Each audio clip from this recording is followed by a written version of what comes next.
Good evening, X sometime, once a week, except Saturdays, I will post a short story within the hour of 12 a.m. Central Time. Please, enjoy. Sentience is something you don't think about very much. You have it or you do not. People have it. Trees do not.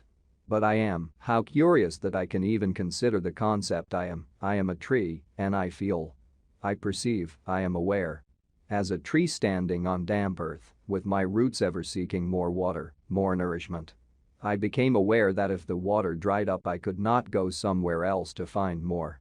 Animals and birds constantly moved around me, seeking the things they needed to keep them alive, but I had to stand in one place and wait. And hope. That, I realized, was not an enviable situation. I did not enjoy it. What?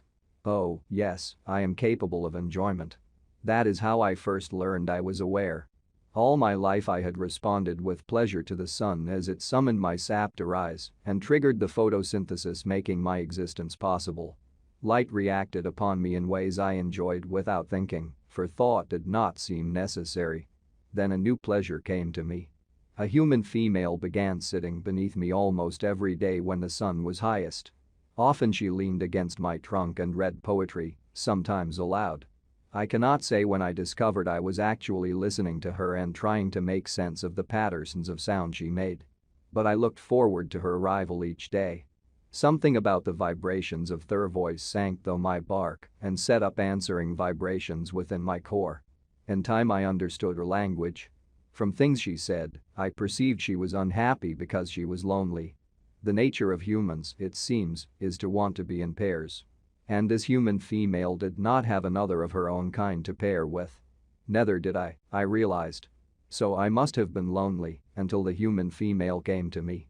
Like sun or rain, and began providing something I had needed without knowing it.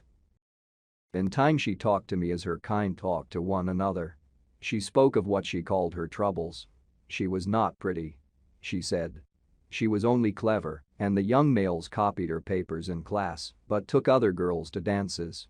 I did not understand what pretty and clever meant. Or what classes and dances were, but by listening I learned.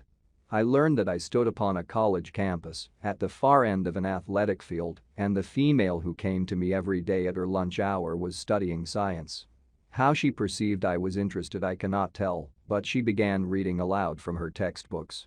Perhaps she only did it to clarify her thought processes, but in this way I learned about sentience and photosynthesis and a galaxy of concepts I had never concerned myself with before. The school year passed. I lost my leaves and should have slept, but as long as the weather was not too cold my human female still came to me, so I forced myself to stay at least partially awake, listening to her. Her presence rescued me from the loneliness I had not known I was suffering. She became very precious to me, like sun and rain. How could I communicate with her and tell her these things? My whole existence was changed by her, yet she did not know. She began a new class, one on something called theosophy, and I listened to her muse aloud on questions of divinity. Seeking spiritual insight rather than empirical knowledge. She spoke of souls and destiny and heaven and hell. And I stretched myself like a young sapling in an effort to keep up with her leaping thoughts. Then her mood turned darker. In her class was a young man more passionate about spirituality than she, and from her words, I learned he was a devotee of an organized religion. His was a sect obsessed with sin, and his zealotry was beginning to have an influence on her. She began to worry aloud about the condition of her own soul. I was forced to consider the question, then, of whether a tree could have a soul. Was sentience proof of the possession of one? Then I remembered some poetry she had once read, a phrase about the soul being love's vessel. I loved, surely.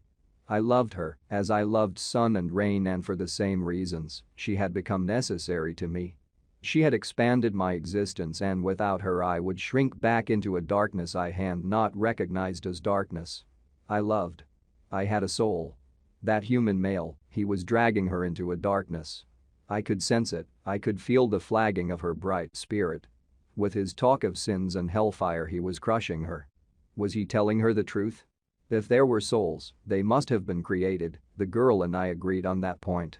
So there was a constructive principle in the universe, and there must be a destructive principle as well, dark for light. The devil, prince of hell. He surely had power. I saw evidence of evil every day in the way human beings treated each other. So the devil had power over physical actions. The human male made my girl cry. I stood helplessly over her and suffered with her, this girl who read poetry and studied the sciences and searched for answers. I raised my branches and tried praying with all my might to our Creator, begging that I might be allowed to help her. Nothing happened. Her eyes were frequently red-rimmed, and she was growing thinner as the periods of daylight lengthened again. She had, in her loneliness, tried to pair with the human male in her class, the one who was obsessed by the notion of sin. Her desires for procreation, which seemed perfectly natural to any tree, had been rejected by him as sinful. He had rejected her. I hated him. Hatred was another new feeling for me. Next day I saw her walking on the campus, and the human male was with her, at her elbow, yammering at her. I could tell from the way her shoulders slumped that he was making her miserable with his fanaticism. She moved closer to him as if to warm his cold heart with her own young warmth, but he pulled away from her. He pulled away from a creature as pliant as a willow tree, with skin as white as a sycamore. I would not have pulled away from her. I felt myself yearning toward her, yearning to comfort her, and my roots tore free from the earth. They moved beneath me, shaping themselves into clawed feet capable of carrying me. At first I was too shocked to move, but I realized my offer had been accepted and the bargain was sealed. And I was glad. Glad. I set off across the campus toward my girl and the human male. My weight crushed the grass and gouged the earth, and I swayed unsteadily. For such movement was strange to me. But I was not thinking of myself. I thought only of the girl, of getting to her and comforting her. I thought of stopping the human male from hurting her anymore. He saw me first. Over her shoulder.